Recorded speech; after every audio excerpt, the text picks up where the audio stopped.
السلام عليكم ورحمة الله وبركاته.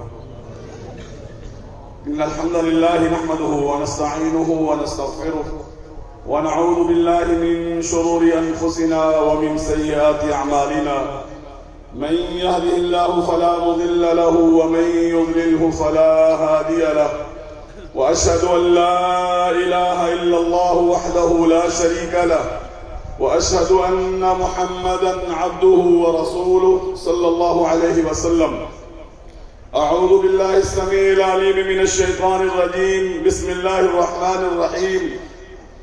يا أيها الذين آمنوا اتقوا الله حق تقاته ولا تموتن إلا وأنتم مسلمون. يا أيها الناس اتقوا ربكم الذي خلقكم من نفس واحدة وخلق منها زوجها وبث منهما رجالا كثيرا ونساء، واتقوا الله الذي تساءلون به والأرحام إن الله كان عليكم رقيبا. يا أيها الذين آمنوا اتقوا الله وقولوا قولا سديدا يصلح لكم أعمالكم ويغفر لكم ذنوبكم، ومن يطع الله ورسوله فقد فاز فوزا عظيما. أما بعد، فإن خير الحديث كتاب الله، وخير الهدي هدي محمد صلى الله عليه وسلم، وشر الأمور محدثاتها، وكل محدثة بدعة، وكل بدعة ضلالة، وكل ضلالة في النار. قال الله عز وجل في كلامه المجيد: ومن تزكى فإنما يتزكى لنفسه وإلى الله المصير. قال الله عز وجل في مقام آخر: الحمد لله الذي هدانا لهذا وما كنا لنهتدي لولا أن هدانا الله. الله أكبر، الله أكبر، لا إله إلا الله والله أكبر. الله أكبر ولله الحمد. الله أكبر، الله أكبر، لا إله إلا الله والله أكبر. الله أكبر ولله الحمد. الله أكبر، الله أكبر، لا إله إلا الله والله أكبر. الله أكبر ولله الحمد. الله أكبر كبيرا والحمد لله كثيرا وسبحان الله بكرة وأصيلا. اللہ رب العالمین کا ہم پر بہت بڑا یہ احسان ہے کہ اس ذات باری تعالیٰ نے ہمیں اسلام کی نعمت سے نوازا ہے، عقیدہ توحید کی نعمت سے نوازا ہے، زندگی گزارنے کا طریقہ جناب محمد الرسول اللہ صلی اللہ علیہ وسلم کے ذریعے ہم پر بیان کیا گیا، واضح کر دیا گیا ہے، اور اس کے نتیجہ میں کل آنے والی زندگی میں جب انسان اللہ کی بارگاہ میں پیش ہوگا تو دنیا کی زندگی اگر اسلام کے مطابق گزاری ہوگی، جناب محمد الرسول اللہ صلی اللہ علیہ وسلم کی شریعت اور تعلیمات اور سنتوں کے مطابق گزاری ہوگی تو ہماری آنے والی زندگی ہمارے لیے خوشی کا پیغام لے کر کے آئے گی، خیر کا پیغام لے کر کے آئے گی، کامیابی کی نوید ہمیں سنائے گی۔ اور اگر ہم نے اس دنیا کی زندگی میں اپنی مرضی منمانی کی زندگی گزاری اور اللہ کے دین کی طرف توجہ نہ دی، اللہ کے پیغام پہ کان نہ دھرے اور آپ نے دی گئی اللہ کی طرف سے دی گئی صلاحیتوں کو اللہ کے دین کے لیے استعمال نہ کیا تو کل ہمیں رونا پڑے گا، کفے افسوس ہمیں ملنے پڑیں گے، وہاں پر آنسو بہانے پڑیں گے، اور کوئی وہاں پر ہمارے آنسو پوجنے والا، صاف کرنے والا، چپ کرانے والا وہاں پر نہیں ہوگا۔ وہاں پر یہ کہا جائے گا کہ ہم نے تمہاری طرف الم یاتکم رسل منکم، کیا ہم نے پیغمبر نہیں بھیجے تھے؟ کیا پیغام پہنچانے والے، بات واضح کرنے والے، شریعت کو بیان کرنے والے ہم نے نہیں بھیجے تھے؟ اور انسان کہے گا ہاں اللہ، پیغمبر تو آئے تھے، پیغام بھی آیا تھا، پر میں خود بھول گیا، میں نے خود توجہ نہ دی تو خالق ارض و سما فرمائیں گے فذوقوا فما للظالمین من نصیر، پھر جاؤ یہ جہنم کا عذاب تمہارا منتظر ہے، ظالموں کے لیے میرے ہاں کوئی مدد کرنے والا نہیں ہے۔ اللہ کا شکر ہے کہ اس ذات نے ہمیں رمضان المبارک جیسی نعمت سے نوازا، اور یہ رمضان ہمارے پاس 11 مہینوں کے بعد ایک مہینہ ہمارے پاس گولڈن پیریڈ آتا ہے تاکہ ہم پورے سال کے اندر اپنی زندگی میں کی ہوئی نافرمانیاں، گناہ، کمی، کوتاہی کو اللہ کی بارگاہ میں سجدہ ریز ہو کر اپنے ہاتھوں کو پھیلا کر ندامت کے آنسو بہا کر اپنے مالک کی منت ترلا کر کے اپنے گناہوں کو اپنے جسموں سے، نامہ اعمال سے دور کر سکے، پاک صاف ستھرے ہو سکے۔ خوش نصیب ہے وہ لوگ جنہوں نے اس رمضان کے مہینے کے اندر اپنی زندگی کو بدلا ہے، دین کی طرف آئے ہیں، اللہ سے رابطہ کیا ہے، قرآن کی تلاوت کی ہے، شریعت پہ عمل کیا ہے، سنتوں کو اپنی زندگی میں لے آئے ہیں، اور ان کی رمضان سے پہلے والی زندگی اور رمضان سے بعد والی زندگی ایک جیسی نہیں ہے، بلکہ خیر کے معاملے میں رمضان کے بعد آنے والی زندگی بہتر زندگی ہونی چاہیے، خیر والی زندگی ہونی چاہیے، صحت والی زندگی ہونی چاہیے، ترقی والی زندگی ہونی چاہیے، فرما برداری والی زندگی ہونی چاہیے، خیر کے اندر آگے بڑھنے والی زندگی ہونی چاہیے۔ جس شخص نے رمضان المبارک سے اس انداز میں فائدہ اٹھایا ہے وہ انسان کامیاب ہے۔ میرا مالک کہتا ہے قد افلح من تزکا، وہ انسان کامیاب ہو گیا جس نے اپنے آپ کو گناہوں سے پاک کر لیا۔ اپنے گربان میں جھانکیے، اپنے معمولات کا جائزہ لیجئے، اپنی زندگی پہ نظر دوڑائیے کہ کیا ہم نے اپنے آپ کو گناہوں سے پاک کیا ہے، یا گناہوں کی گندگی ابھی بھی ہمارے وجود کے ساتھ لگی ہوئی ہے۔ رب کی نافرمانی، رب کی بغاوت، شریعت سے دوری، سنت سے نفرت، نبی کریم صلی اللہ علیہ وسلم کے طریقے سے دوری، کیا آج بھی میری زندگی کے اندر موجود ہے یا میں نے اپنی جان اس سے چھڑا لی ہے؟ اگر آج آپ نے اپنے دل پر ہونے والے شیطانی قبضے کو چھڑوا لیا ہے اور دل کے اندر دین کی محبت، مالک ارض و سما کی محبت، جناب محمد الرسول اللہ کی محبت، نبی کی سنت کی محبت، مسلمانوں کی محبت، عبادت کی محبت اگر تیرے دل کے اندر آ گئی ہے تو سمجھ لے تیرے اندر تبدیلی آئی ہے، اور اگر ویسے کا ویسا معاملہ ہے جیسے پہلے تھا تو سمجھ لے معاملہ خراب ہے۔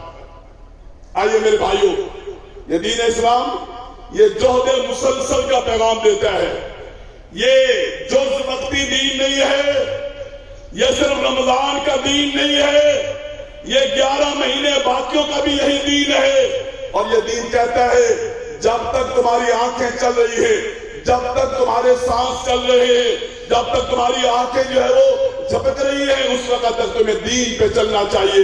اس سے کوئی انسان کو، کسی انسان کو استثناء حاصل نہیں ہے۔ اللہ نے اپنے پیغمبر جناب محمد الرسول اللہ صلی اللہ علیہ وسلم کو سورۃ النحل میں فرمایا ہے، فرمایا وَاعْبُدْ رَبَّكَ حَتَّى يَأْتِيَكَ الْيَقِينُ، اے میرا پیغمبر اس وقت تک میری غلامی، میری بندگی، میری اطاعت، میری فرما برداری، میرے سامنے جھکنا، میری باتوں کو ماننا، میرے کہنے پہ چلنا، میرے دین کے لیے عمل کرنا آپ نے کرنا ہے جب تک موت کا پیغام آپ کے پاس نہیں آتا ہے۔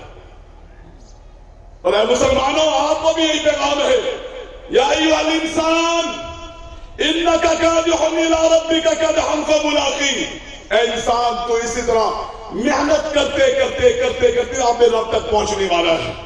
نبی کریم صلی اللہ علیہ وسلم سے پوچھا گیا بہترین انسان کون ہے؟ میرا بزرگ جن کی داڑھی سفید ہو چکی ہے، جن کی عمریں 60 سے اوپر جا رہی ہیں، خاص طور پر ان کے لیے یہ حدیث ہے، اللہ کے نبی سے پوچھا گیا بہترین انسان کون ہے؟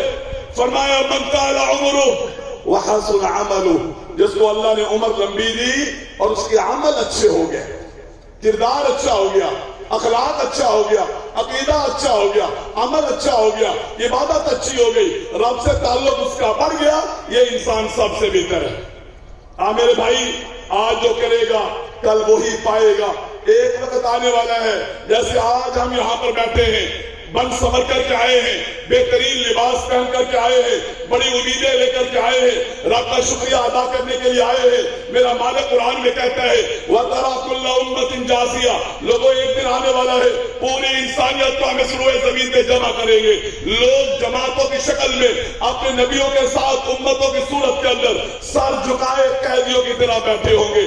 كُلُّ أُمَّةٍ تُدْعَىٰ إِلَىٰ كِتَابِهَا، ہر امت کو، ہر قوم کو اس کے نامہ اعمال کی طرف نام لے کر کے پکارا جائے گا، فلاں بن فلاں آجا تیری باری ہے، آ ذرا اپنی زندگی کا حساب دے، آ اپنی جوانی کا حساب دے، آ اپنی پیسوں کا حساب دے، آ اپنی صحت کا حساب دے۔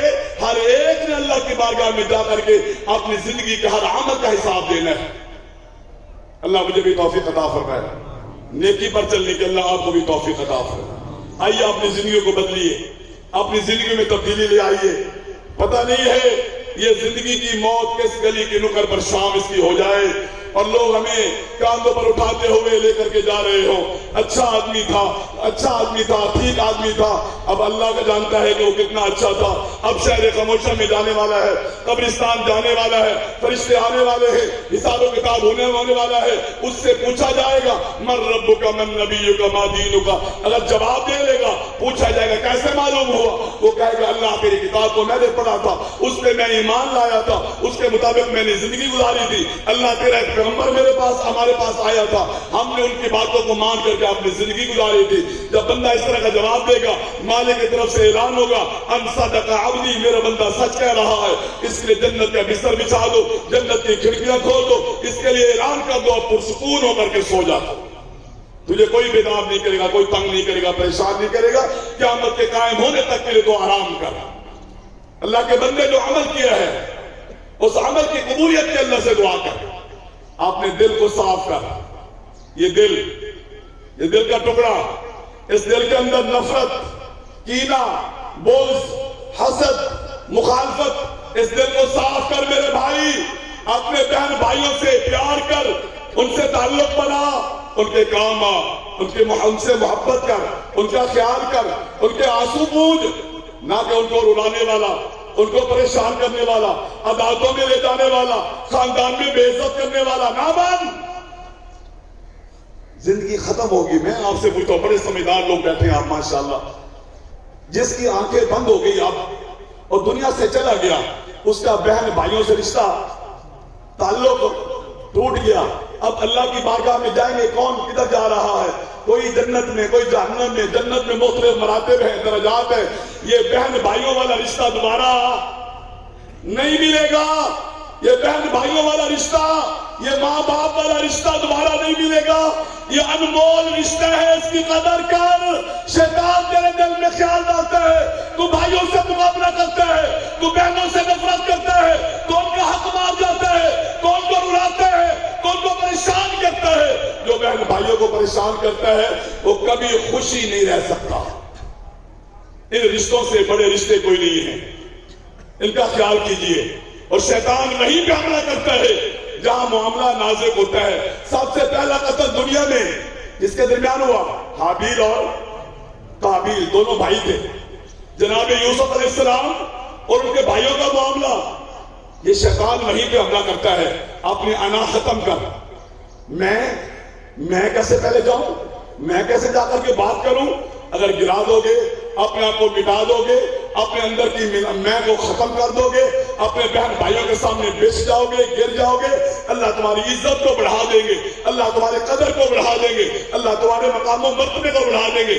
میری ماں میری بہن کو بھی توجہ کر، پردہ کیا کر، شریعت کی نافرمانی نہ کر، گھر کو جنت کا باغیچہ بنا، خامد کے ساتھ اچھا برتاؤ کر، ماں باپ بہن بھائیوں کی عزت کا خیال کر، ان کی عزتوں کو سرے بازار نیلام نہ کر۔ خامد محنت کر کے آتا ہے، گھر میں اس کو سکون مہیا کر، اس کی ہاں میں ہاں ملا، اس کا ساتھ دے، اس کے ساتھ تعاون کر، اس کو پریشان نہ کر۔ اس کے لیے زندگی عجیرہ نہ بنا، اس کو اس کے بہن بھائیوں سے نہ توڑ، نہ الگ کر، نہ برباد کر، نہ خراب کر، جو مل جائے الحمدللہ پڑھ، صبر کر، شکر کر، سکون کر۔ اور اگر پریشانی کبھی ہونا تو نبی کے گھر کو بھی دیکھ لینا کہ میرے نبی کے گھر میں 9 بیویاں ہیں اور 3 ماہ تک چولہا نہیں جلتا ہے ان کے گھر میں، غربت کی وجہ سے۔ وہاں پر کھانے کے لیے کچھ نہیں ہے، سادگی ہے، کھجوریں اور پانی پر گزارا ہو رہا ہے۔ اللہ رب العالمین اپنی رحمت کے ساتھ ہم سب کو دین والی زندگی عطا فرمائے۔ اللہ ہمارے دلوں میں نرمی پیدا فرمائے۔ اللہ ہمارے دلوں کو دین کی طرف موڑ دے، شریعت پہ عمل کرنے والا بنا دے۔ آخرت اللہ ہمارے لیے بہتر بنا دے۔ اللہ ہمیں اپنے اولاد کی بہتر تربیت کرنے کی توفیق عطا فرما دے۔ میں نوجوانوں سے گزارش کروں گا، ہاتھ جوڑ کر کے، مجھے آپ سب سے محبت ہے، اللہ جانتا ہے، جتنے بھائی یہاں پر بیٹھے ہیں، مجھے آپ سے دلی پیار ہے، دلی محبت ہے۔ کس لیے؟ آپ مسلمان ہیں، آپ اللہ کو ماننے والے، رسول اللہ کو ماننے والے، قرآن کو ماننے والے، آخرت کو ماننے والے، دین کو ماننے والے، اس لیے یہاں پر آپ آئے ہوئے ہیں۔ مجھے آپ سے دلی پیار ہے، اس پیار کی بنیاد پر میں اپنے نوجوان بھائیوں سے خاص طور پر گزارش کروں گا، شریعت کا مذاق نہ بنا، نبی کریم کی سنت کا مذاق نہ بنا، نبی کریم صلی اللہ علیہ وسلم کے طریقے سے نفرت نہ کر، وہ طریقہ بنا، وہ طریقہ اپنا جو میرے محمد صلی اللہ علیہ وسلم کا ہے۔ اللہ کے نبی اس کے چہرے سے بڑھ کر کے کسی کا چہرہ نہیں ہے، نبی کے چہرے سے بڑھ کر کے خوبصورت چہرہ کسی کا نہیں ہے، نبی کی سنت سے بڑھ کر کے کسی کا بہترین طریقہ نہیں ہو سکتا ہے۔ خیر الہدی ہدی محمد صلی اللہ علیہ وسلم، نبی کا طریقہ دیا ہوا بہترین طریقہ ہے۔ اس طریقے سے پیار کر، داڑھی کا مذاق نہ اٹھا، نہ بنا، یہ ٹک ٹاک بنا کر کے شریعت کے مسائل کو مذاق نہ کیا کر، یہ غیبت چغلی نہ کیا کر، یہ گالی گلوچ نہ کیا کر، یہ گندی پوسٹیں آگے شیئر نہ کیا کر، اور اپنی محفل کو، اپنی دوستی کو اچھا بنا، خیر والا بنا، یہ تیرے لیے خیر کا پیغام لائے گی۔ اللہ ہم سب کو مسنون زندگی گزارنے کی توفیق عطا فرمائے۔ جو ٹوٹے پھوٹے اعمال کی اللہ اپنی بارگاہ میں اپنی رحمت کے ساتھ قبول فرما لے۔ آئیے اپنے اللہ کی بارگاہ میں دست دعا پھیلاتے ہیں کہ وہ اللہ ہم پر اپنی رحمت فرمائے، اپنی مہربانی اور کرم فرماتے ہوئے ہمارے ٹوٹے پھوٹے اعمال قبول کر کے اپنی رحمت کی بارش، اپنے رحمت کے سائے میں ہم سب کو لے کر کے ہمارے اعمال قبول کر کے اللہ ہمیں معاف کر دے، جنت کا مالک بنا دے، ہماری پریشانیوں کو دور فرمائے۔